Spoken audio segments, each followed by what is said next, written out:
High ticket closers that are making between $5,000 and $10,000 in commission that are looking to take their numbers up to the $20,000 to $30,000 a month mark. You have no excuse not to watch this video in its entirety, especially if you clicked on it in the first place to improve your sales skills. If you're not familiar with myself, my name's Ethan. I went from having no prior sales experience to making over $30,000 a month in commission as a high ticket closer, and I've cash collected over $56,062 in a single day. So grab a pen and paper, take some notes, and I promise you, if you begin to implement some of these advanced sales techniques, you'll break through every sales plateau that you've ran into up to now and finally get to the commission you deserve. Let's jump into the call review. As we're going through these calls, one thing that I'm potentially going to start doing is just pulling people up, because I'd rather people either ask questions or I pick you up on what Joel's potentially done, what he could have done better, how you would have operated, why you think Joel's asked certain things, because otherwise this is just me monologuing,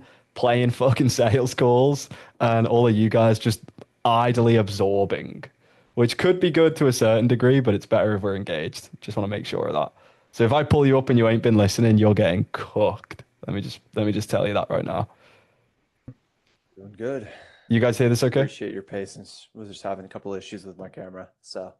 All good, man. I'm just looking at the baby monitor. Got him down about, I don't know. Just in case none of you are aware of this, never apologize at the start of a call if you're late. Never say, oh, I'm sorry about that. I'm sorry I was running a few minutes over. Always just say thanks for your patience. It's a similar way of apologizing, but you're not actually apologizing. You're just thanking them. So you keep your frame, you hold your authority, because most of the time the reason why you're late was probably because you were helping somebody else. So I would always say thanks for your patience there. As Joel just said, I was sorting this out, or I was just helping a client with their onboarding. Ran a few minutes over. Either way, bang. 30 minutes to go, so. How old's your son? Year and about to be 2 months. Year and 2 months. Nice one. Nice. Is that your only job? Yeah, might be the last one, man. Kids Oh, look at the casual data collection. Super casual. are a lot of work. Yeah, I could imagine. You said you're calling out of Colorado, yeah? Yes, sir. Nice one. Nice. It's good to meet you. Calling out of Sarasota, Florida myself. Obviously, I'm Joel. I work Hold on, I just want to check what speed we're on. Yeah, 1.5. very closely here with Casper. I'm sure you've seen from our content that we've helped a lot of people, but at the same time, there are some people that we genuinely can't help, which I'm sure you can understand.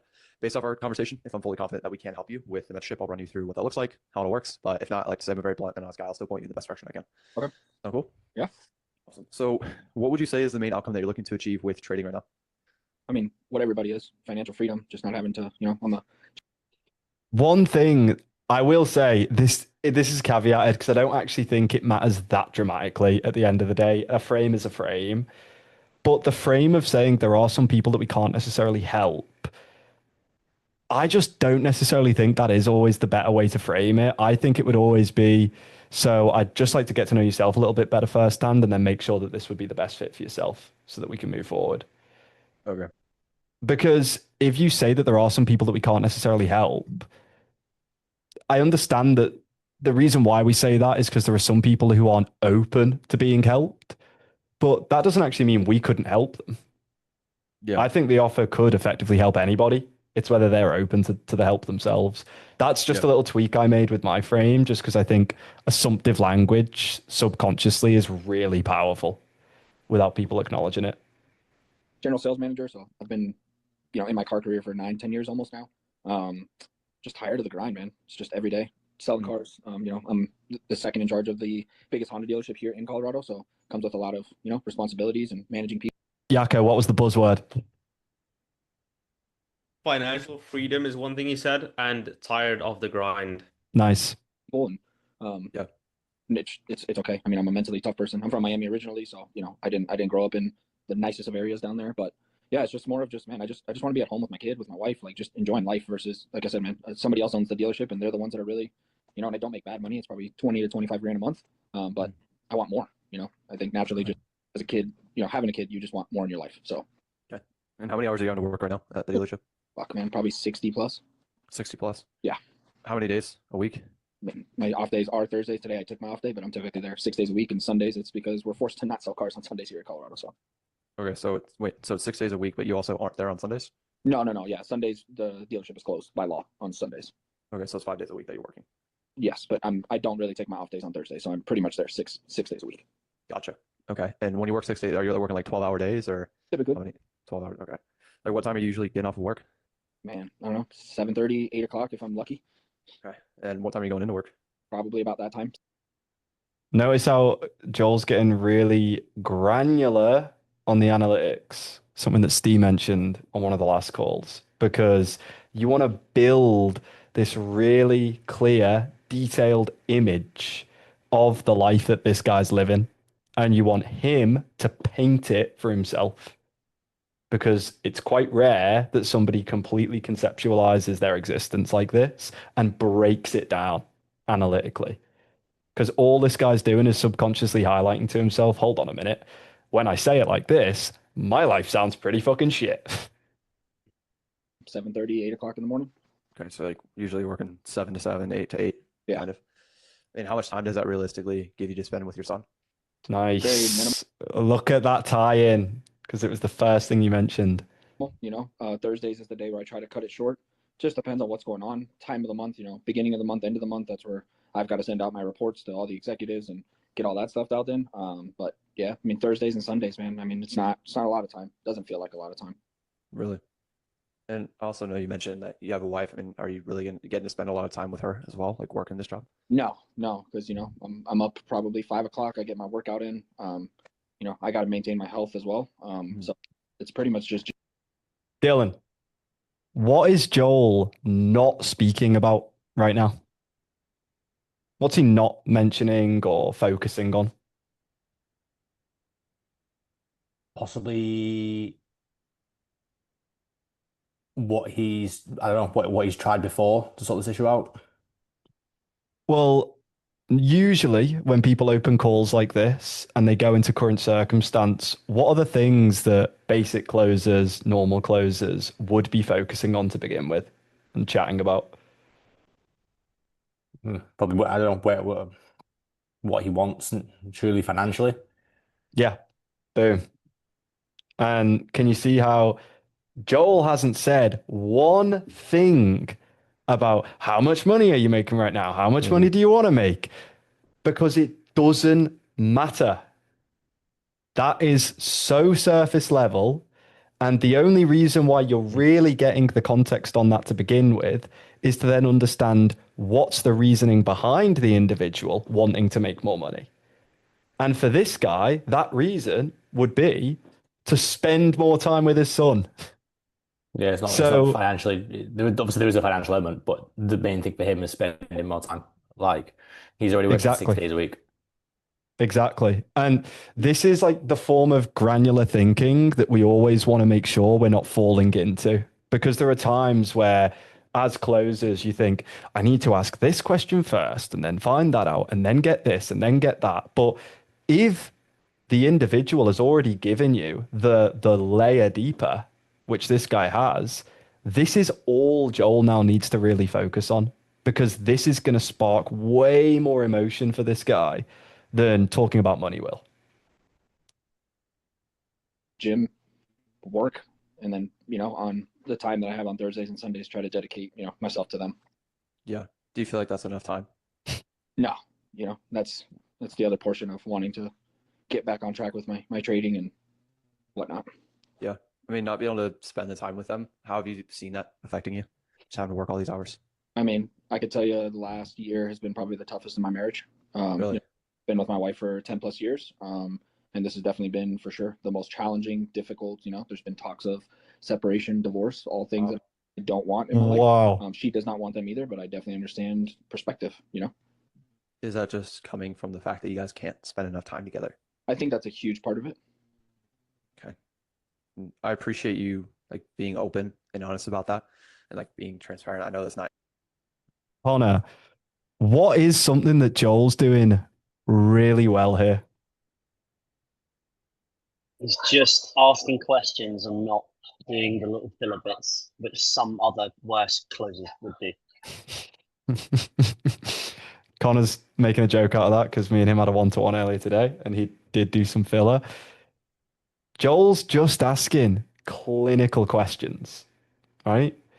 But the reason why it's landing perfectly fine is because he's asking them with a very calm and collected tone And the prospect can understand that the question is in their interest. So he doesn't feel like he's being conveyor belted. He still feels as though he's being seen and heard. And he knows that these questions are actually exposing real, deep rooted pain and emotion that he probably doesn't get to speak with a lot of people about. Not easy, especially to say that. I can imagine what that would be like. You know, I mean, how long have you been working at this dealership with Honda for? Since last August is when I got promoted to Okay. sales manager. But like I said, my car career started. They've been doing this 9-10 years. Yeah, it's been a long time. 2017, 2016, somewhere around there. And how long have you been married for? Since 2023, April 23. My wife and I have been together since December of 2016. Got it. Okay, so you've been married for about 3 years, but she's pretty much during the entire time you guys have been together, you've been living this type of life, essentially, working all these hours. Salesperson, I get a little bit more freedom, you know, I would say. I mean, I still made great money doing that, probably still about 20 grand a month doing that. But I mean, yeah, she's definitely understood that this comes with a lot of sacrifice. You know, she is a massage therapist. She kind of sets her schedule to whatever she wants to be, but I am the main provider, main income winner. And, you know, she doesn't really have to work. And, you know, I'm blessed that most days she gets to just stay at home with our kids. So, yeah. So you guys aren't having to like put them into daycare? No. Okay. That's good. But I mean, I'm sure like, how have you seen that affecting her though? Like I'm assuming she's probably had to carry a lot of the weight as well. Yeah. I mean, Not gonna lie, dude, in that you know, moment, you can kind of see when I said, I'm sure you've like the easy thing I really want to do is just be like, I'm sure you've seen that affecting her as well, and just move to the next question because I knew it was an uncomfortable question. That's an uncomfortable question to ask, but it's a really good job you've asked it, because the moment someone has to transfer the cost of their inaction onto somebody else that they care for, that then makes it way more powerful. Because now them not making a change isn't only affecting them, it's affecting the people they care about the most. So if they continue to allow fear to hold them back and they continue to stay in this current circumstance, it's not about what that's going to cost them. It's about what's that going to cost your wife and child. a kid is not and he's just waking up now too. She's in the middle of a massage, but yeah, it's not a.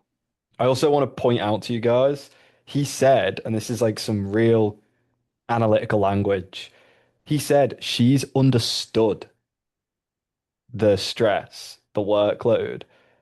Steve, what does him saying she's understood subtly imply? What would be a way he should have said that instead, really? They just settled for it, basically. Is what I would Well, say. think of the tense he's used. Oh, she understood, so past tense. Yeah, right? What does that mean? She has understood, and now they've settled. And now it might be a different story where she doesn't want to settle for that, even though she understands. Yeah. Because you'd said exactly. That's what he would have said. He'd have said she understands, but he said she's understood. That immediately implies that there has been a shift in the way in which his wife thinks about the circumstance and situation. Language, guys. It's just as much. Would you call that out in any way, or is that more just for you to know? Yeah, I think if you'd have just gone, she's understood, like that. If you'd have just reiterated it back to him, that would have actually pulled him up on the language you just used, and then he would have either clarified and said, "Oh, I just meant like she understands," or he would have said, "Yeah, well, obviously more recently things have changed." Boom. Now we've got some clarity. And all you need to do is mirror them. Just say the words back to them. You don't need to ask, "What do you mean?" You just say it. She's understood. Especially now, he's walking, he's active, he's very smart. I think for a 1-year-old, I mean, picks up on a lot of shit that I'm like, it's scary to see how smart and in tune he is with things around him. I mean, he's been walking since he was 9 months old. You know, just a bossy baby. So I know it takes a physical toll on her, and you know, it's shitty to say, but like, I feel like I get like almost no decompression time for myself just because it's a constant grind. And even when I come back home, you know, depending on if it's late, it's just like more to do. you know, I have to obviously give, you know, myself to my family, which is, you know, it's the most important thing for sure. Yeah, absolutely. And I understand that. Do you like, what do you feel like you've been missing out on, like with your son? Because I'm sure there's a lot of moments, especially in the first like year and a half, 2 years. And yeah, man, you know. I've got a dip. All right, Dylan. Peace, brother. Glad that you could be here regardless. First steps, just the time to bond with them, be with them. Yeah, I mean that's pretty much it. It's just the time, man. Just not being here. You know, I had a very father in my life, and I'm not saying that I'm not present, because when I'm home, I'm present. But it's a lot of hours, and I want to make sure, dude. You know, as he gets older, sports games, all of these things that start happening in life, I want to make sure I'm not the dad that's Wow, there it is. Identity, deepest layer you can really get at this point now.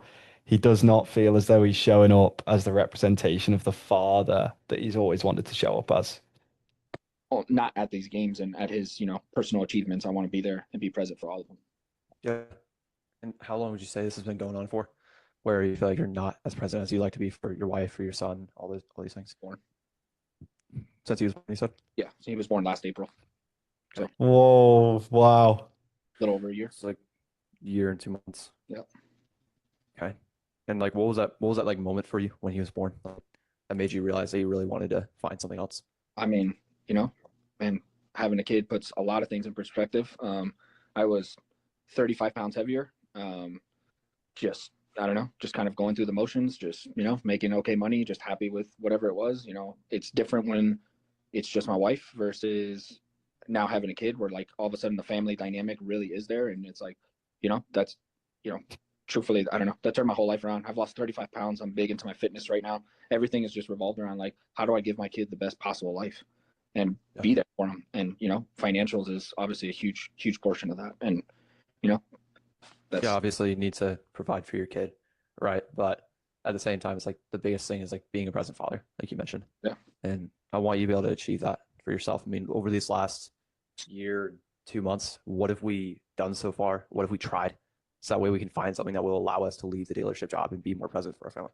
Right. What have we tried so far? I mean, to be honest, what did Joel just do then, Yako? Just as he finished that question here. What have we tried? So that way we can find something that will allow us to leave the dealership job and be more present for our family. Right. What have we tried so far? Like he just went into the specifics of what the guy told him before, I would say. I'm asking about just something really nuanced. I don't know if anyone can pick up on what I'm asking about, but I'll see. Anybody know what I'm referring there? So just the fact that he reiterated the question.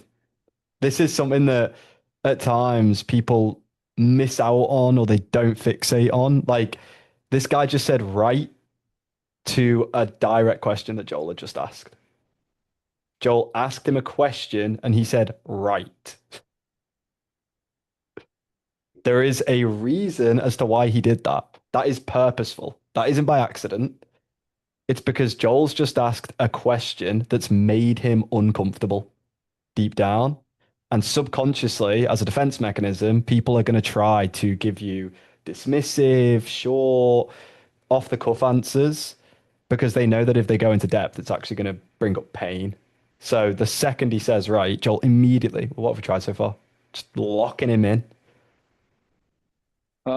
I mean, to be honest, kind of, I mean, I know, at least from what I can see just from Instagram, it looks like Jesse trades a lot of options and stocks. Futures mainly. Yeah.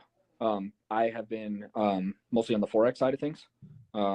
Wow. You can really tell how uncomfortable this guy is because he suddenly started saying, like every other word. Yeah. In the last few sentences. So his comfortability is really getting to that level now.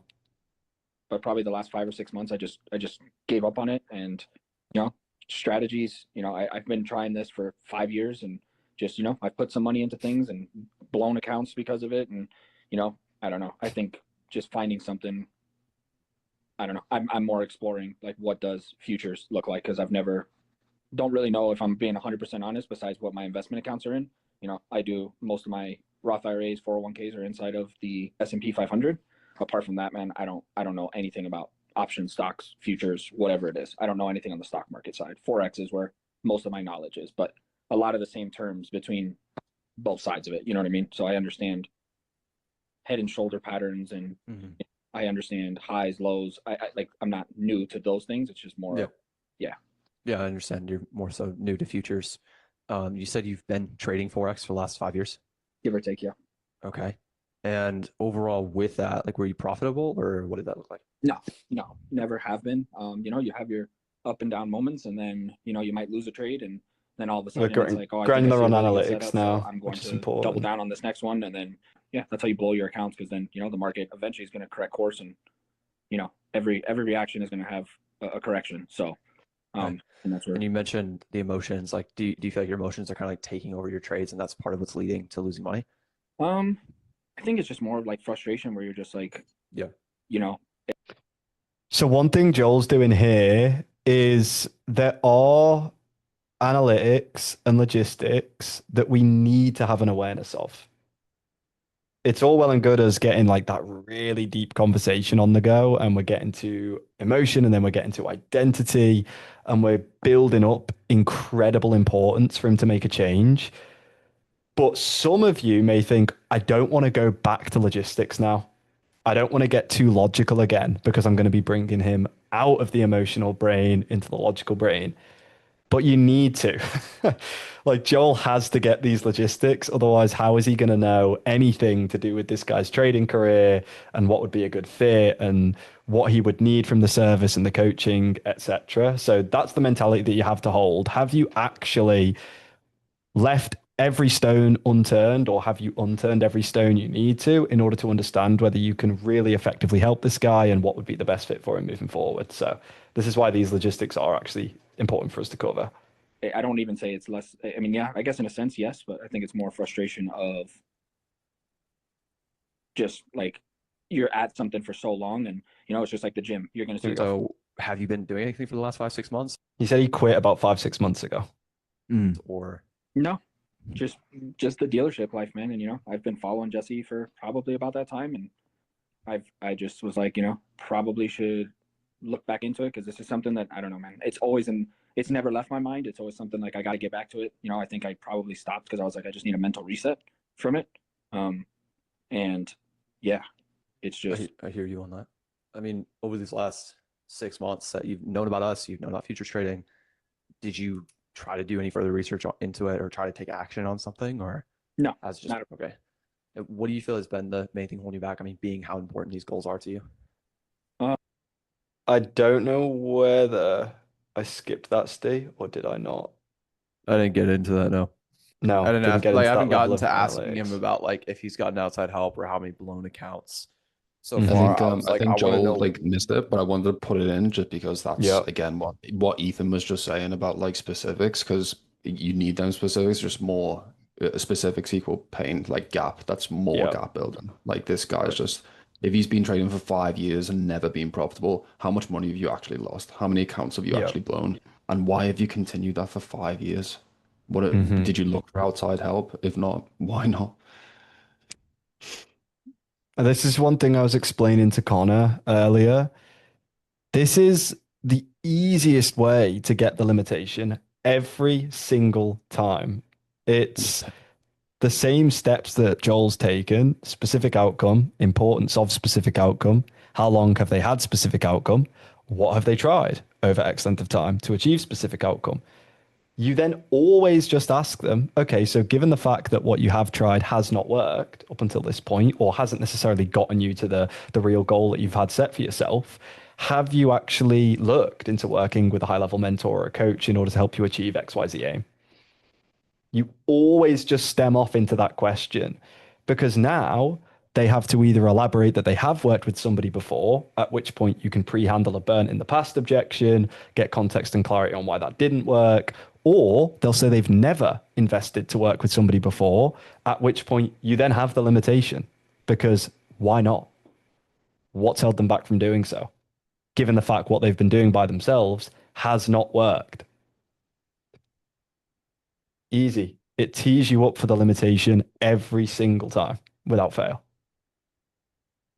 I don't know. I'm not I was a Division I athlete. I'm not somebody who takes losing lightly. I'm a winner aspects of my life. I like to, that's why I go to the gym. That's why I want to be here for my family. I just want to be winning. And I think, when you lose at something for so long, you're just like, fuck it, kind of get frustrated, you know. And like I said, it's years worth of, I guess, compounded frustrations. And I think it was like, are we going to go into another situation? Connor, the language that this guy's using and that I've just referenced, what do you feel is the reason why this guy keeps saying, every other sentence? Well, he's started qualifying himself now. So it's because Joel's really hurting his ego here. And I think he's starting to qualify himself. Well, I was the man. So I think it's because he's uncomfortable that Joel is really showing up his character flaws here. He's not winning anymore. And if I say to you, like you lose at something for so long and you're just like, you're just kind of like frustrated, aren't you, right? As in, if Joel said that to him, he'd be pissed. No, if I just say this to you, that sentence right there, can you pick up on what it is I'm actually doing? If I were to say to you, Connor, when you're doing something and you lose at it for so long and, you feel like you've put years of your work and effort in and you just don't get where you want to go, right? Yeah, he's playing the victim. Effectively, but what I'm doing now is externalizing my internal ideology onto you. Oh, right. Yeah. So he's saying, oh, well, you agree because you lose at something so often. Oh, right. Okay. Yes. And that is why people use that language, because it's me inferring that you agree with the ideology that I'm speaking about. Like, so if I were to say, like when you get onto an offer and it's always the leads that are bad and like the leads are just always shit, and like that's the reason why your close rate isn't high. Yeah. And if you don't say anything there, you're buying into that frame. In essence, right? Because I might not hold that belief system whatsoever. So no, I don't know. You might know because that's the way you think and that's what you believe, but I don't know that. You're just inferring that because it gives them a sense of security if they try to assume that other people think the same way they do. Because if I were to say, so let me just look at what he said specifically and just change the language. So he puts here, I lose at something for so long. I'm just like getting frustrated. And like I said, it's years of work with compounded frustrations. That would be him actually taking complete ownership for his mistakes, his decisions, his way of thinking. So a really subtle way to actually expose this, and there you go, like Steve's picked up on it as well. Like when he spoke about the positives, look at this. This one paragraph's actually source right here. Let me just play it back. I was a Division I athlete. I was a Division I athlete. I'm not somebody who takes losing lightly. I'm not somebody who takes losing lightly. I'm a winner. I'm a winner. Aspects of my life, I like to. That's why I go to the gym. I go to the gym. Want to be here for my. I want to be here for my family. I want to be winning. I just want to be winning. When you lose at something. When you lose at something. Look at that. Wow. I do this. I do this. Positive, positive, positive, positive. The moment he speaks about the negative characteristic he has, his language immediately changes to using the word you rather than I. Textbook example. Such a good example to have in this call. Because this is the psychology that people wouldn't pick up on. And it goes to show the subconscious importance that we place on the language that we use with ourselves. Because I don't believe he's done that purposefully. He's done that subconsciously. He hasn't realized he's even done that. And a lot of us might actually do that in our lives without realizing. So if you ever notice yourself doing that, think about it. If you ever think, hold on a minute, I actually do say you when I'm speaking with people, and I'm actually talking about myself. It's because deep down, your subconscious is trying to protect you. Your ego is what it is really trying to protect you. But really subtle way to highlight this, by the way, once again, is just subtly pull them up on the language they've just used. Like, say, I'm not sure whether I'm just kind of mishearing you or mishearing what you mean. You keep saying, you know, when you describe things like that. Like, do you mean I know or do you mean you know? Then they're going to say, oh, well, I know. I mean, like, I know, right? And you can be like, okay, right. I just wanted to make sure. That's it. That's all that needs to be said, because now he's going to be consciously aware of this for the rest of the conversation. And he's not going to continue to say, you know, every second sentence like he is. Then for so long, you're just like, fuck it, kind of get This is real advanced closing, people. frustrated, you know. And like I said, it's years Oh my gosh, I'm going to hear you know so often now. worth of, I guess, compounded frustrations. Everybody get an alcoholic drink and you have to drink every time he says, you know. And I think it was like, you know, are we going to go into another situation? Because you have a bunch of people, you know, I'm sure you know more than ever. There's a lot of these internet gurus that, you know, claim that they're making, you know, 7 figures and living this fancy lifestyle. And they're going to give you the tip of the iceberg versus, you know, kind of a true thing that actually is working. You know, it looks like Jesse sits down with people, does some live trading with people, which is very different. He shows his accounts, which I was like, oh, that's different from a lot of these guys. And, you know, a lot of these guys just do good. Ollie, what's the issue with what he's just said?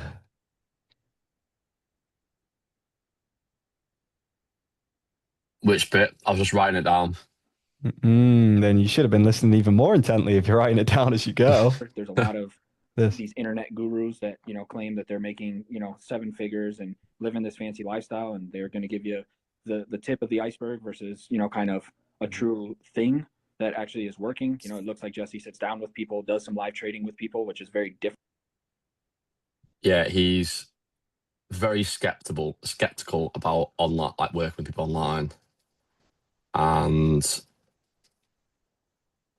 he's like kind of generalizing a lot. So you kind of need to find out like where that's sort of coming from. Like, there's a lot of these internet gurus. Like, is it from his own experience or from other people's experience? Good, spot on. And what is the flaw with his explanation here to end off, where he speaks about Jesse? You know, it looks like Jesse sits down. It's like he's like putting the emphasis on the vehicle, like the mentor, not himself in a way. Yeah, spot on. And how? And well, first off, he's used the term "it looks like." You know, it looks like Jesse sits down with people. That implies that that's not what he's doing. It just looks like it is firsthand. So it's not certain language.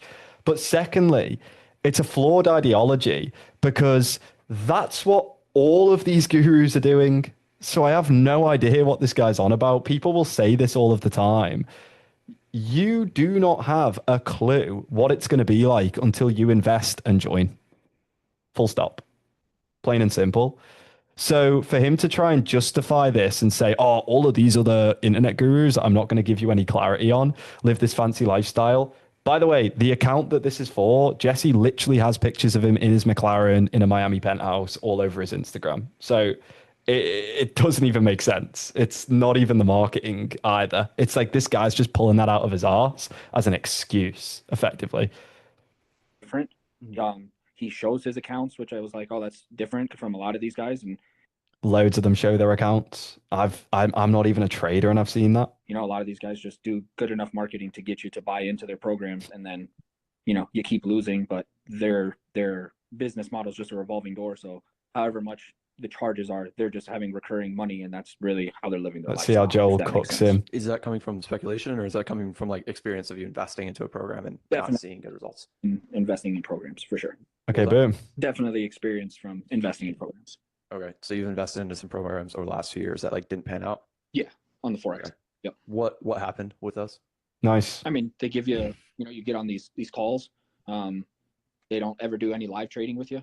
Like, it's never like, hey, I'm looking at this setup and This guy is such an externalizing demon. this market at this time, kind of seeing this, that, or the other. And then they give you like what their strategy is. And I think it's, personally, I think it's very easy to backtrack and go mark something up that looks really nice. You can always backtest something and be like, oh, well, this is where this pattern showed itself. And then this is where this pattern showed itself. And this is where this pattern showed itself. I mean, I'm not going to go with what Joel says here. So have you looked into something like more advanced that would actually have the live trades and the things that you're actually looking for over these last few years? Or what does that look like? Tom, what would be a better point to target here? I'd ask if there's other people in the same programs who got results. How come? Because again, he likes to externalize and put the responsibility of the outcome onto the course that failed. But it's important to know, like, was it a case it was just like a genuine scam signal group, like you didn't interact with anyone, or was there people in there winning and he just didn't put the work in? Exactly. 100%, especially with this guy, with the attitude that he's currently started to have toward this. Because if we now ask what Joel's asked, we're effectively consciously buying into perhaps his ideology now that the problem was the mentorship, the problem was the strategy. When at the end of the day, the problem more than likely is himself. That's the reason why he's here today. Yeah, I mean, I'll tell you, in probably 2 years, I haven't bought any courses, anything like that. The biggest one that I kind of went with, not sure if you've ever heard Steve's of it, put but in the the chat. kind of market maker strategy. You guys read by the chat Steve there. Morrow. Those are the steps you would take firsthand to get full context on this circumstance. On the Forex side of things, that's the one that I saw probably the best results in. But at the same time, Did you invest into that program yourself? Yeah, his course was actually, I think it was $4,000, but it gave videos breakdowns. But the thing was that it was never anything live. It was just his strategy. Like, did you have an option to where you could upgrade to do live trading, or was it just a course? I think there was. Okay, Joel gets round to it now, just after the fact, so he does cover it here. I just never took advantage of it because I had 2 previous experience. And yeah. Okay. And I know you said other people in his program got results. What do you feel prevented you from being able to get results within the program? I don't know what the other people in his program, if they did or they didn't get results. I don't know. I thought you had said that it looked like there were people that were getting results in the program. Probably the better results trading his strategy in Forex versus the previous ones that I learned. Oh, this guy. Oh, wow. He's starting to wind me up now. Okay, so you're saying that this one just panned out better than the other ones did? Correct, but still wasn't very consistent. Yeah, this one just panned out better than the other ones did. Exactly that. If you didn't see people get results, what made you invest?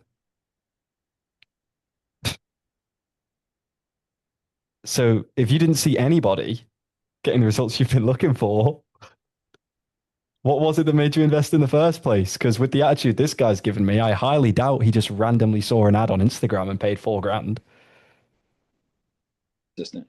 I know you said over the last 2 years you haven't tried to invest in any other programs or actually get live trading. Is that correct? What do you feel has held you back, since that's what you know that you feel like you need? Just truthfully tired of the bullshit, because you buy in and to 2 different ones, and it's just the same kind of thing. So it's just like, I don't know, this is different. You guys are offering a call before, right? Where the other people are like, they'll give you a little taste, and it's like, yeah, if you want more, you gotta buy into it. So obviously you're gonna try something, and I can't just try something for a month or 2 months. You go through a couple months of going through this, and you're like, all right, these guys are never gonna show you anything. Now Joel's gonna reframe him on this. Fair to say that because those past experiences had happened, you were kind of just putting that on all the other programs that you were seeing? I mean, probably just thinking everybody's kind of full of it in a sense, Okay. Would it be helpful if I kind of shared a perspective on that? Sure. Because, I mean, I don't want to assume anything, but is the woman that you're married to now the first person you ever dated? No. No. Okay. I don't want to assume anything, but I would imagine you probably had some heartbreaks in the past, maybe broke a few hearts yourself. Sure. Right? Where past relationships didn't work out. Sure. Now, after the first 1 or 2, relationships didn't work out, did you take those experiences and put those on every single girl you met afterwards? I mean, I stayed single for quite a while until I met my wife, for sure. Probably 5 years of my life where I was like, this just isn't worth it. Yeah. Okay. But could you imagine when you had met your wife, if you just put that on her? Do you feel like you guys would have actually gotten together and eventually gotten married? Good pushback. No, she actually helped me change a lot of things in me. Yeah. For sure. That's good, man. Like, so can you see how, like, by actually taking the step and being willing to overcome the past bad experiences, you're able to see that, hey, not everyone's the same. Would you agree? For So, I mean, can we agree on the fact that, like, not every single mentorship is the same? Not everyone's just trying to make money and leave you with a crappy course. Sure, absolutely. You know, I don't know if everybody else is aware, but I'm picking up on this call, Joel. There's somebody who you are really seeming like with your tonality, with your expressions, even with the pacing of your speech. Etai, man. That sounded so much like Etai just then. It's crazy. I've trained under Etai a few times, and I got trained by him for a few months. So just the way he speaks, even like even the micro pauses, that was so similar. Just that one paragraph. Then the earlier call hasn't been, but just this part is really similar to Etai. If nobody's seen Etai's stuff, by the way, ITAI, he's really, really fucking good. So I definitely watch some of his stuff on Instagram. Because, like, I'm not going to deny, man. I know that there's courses out there. There's people, I see them all the time on Instagram. They're like, check out my trading course. And it's just some 19-year-old kid who made 5K 1 month. It's just trying to become a course seller. Like, I get it. I see those people all the time. At the same time, though, as we know, that's not everyone. So what's had us holding on to, like, this way of thinking and allowing this to hold us back from ultimately reaching out and getting the help that we need? So that. Look at this challenge, boys. Look at this challenge. Yako, you see this? Yeah, I see it. He's not letting him get away with this bullshit, right? Because if we continue allowing this guy to have the way of thinking that he's had up until this point on this call, and even if he said he wanted to pay in full right now on the spot, but maintain this way of thinking that he's had, he is setting himself up for future failure, inside or outside of the program itself. That we can be more present with our family. Mm-hmm.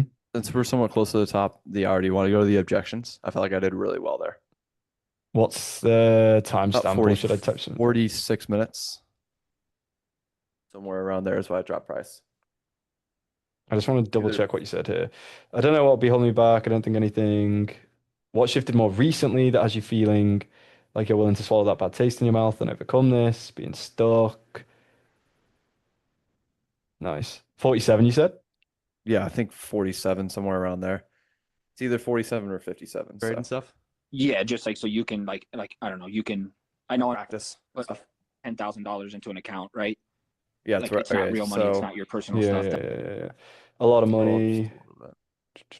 Big sum of money for sure. That's where it is. There you go. Yeah.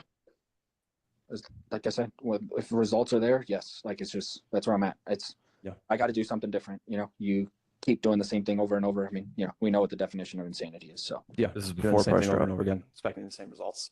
I mean, ultimately getting results, that's ultimately on you at the end of the day, right? We'll give you all the support. We'll give you all the help that you need in order to be able to achieve those goals. But ultimately, that's on you and the effort that you put in. So as far as the program goes for the full investment, I said it's 20. Jokingly said it's 20 grand earlier. Close to that. At the end of this week, we're actually going to be increasing the investment to 15K.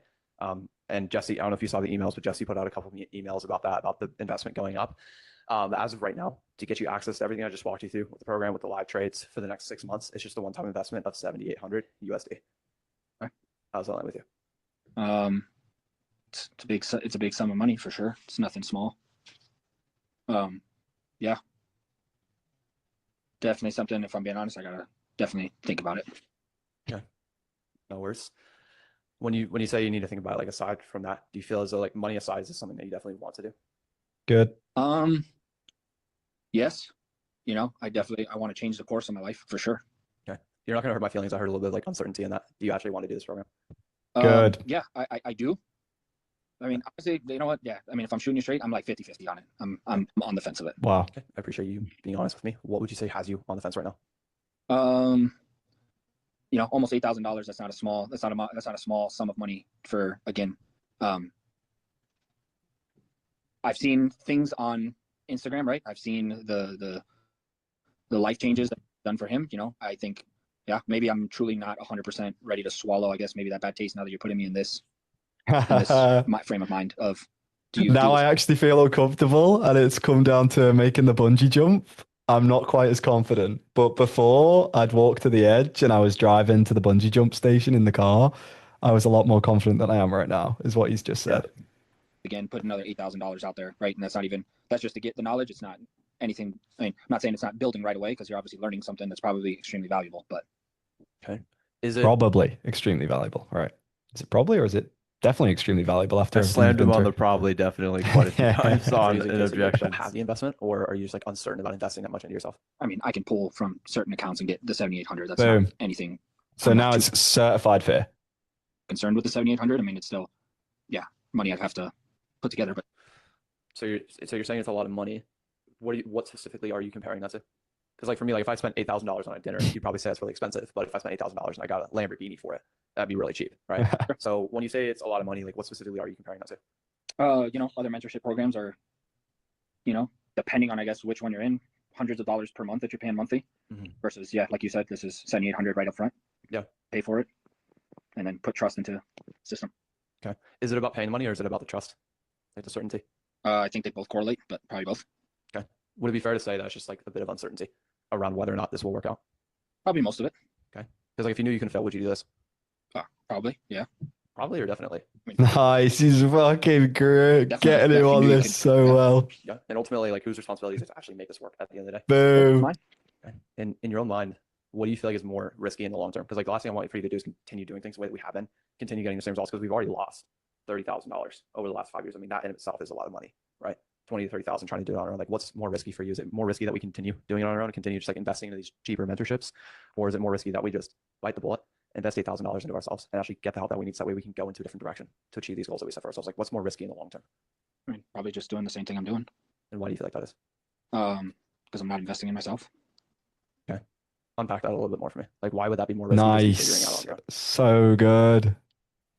Because you're just going to come across another strategy or another 2 strategies, 3 strategies, and try to implement it. It's going to not dilute, but it's going to convolute the market a lot more because you're looking at a million different. Look at the transcript. Question mark. Question mark.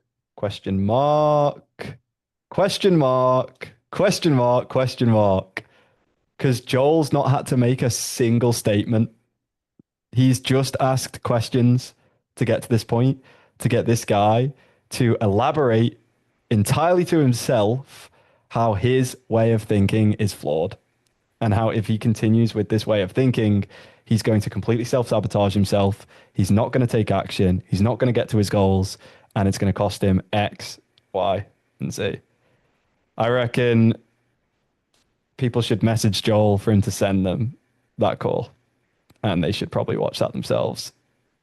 Yeah, a full time over again. When I told him, I was like, so what do you want to do? He's like, just do it over for a day. I want to think about it. I'm like, it's like, would that 2.0 version of yourself, that guy that's present for his family and all those types of things, would he procrastinate?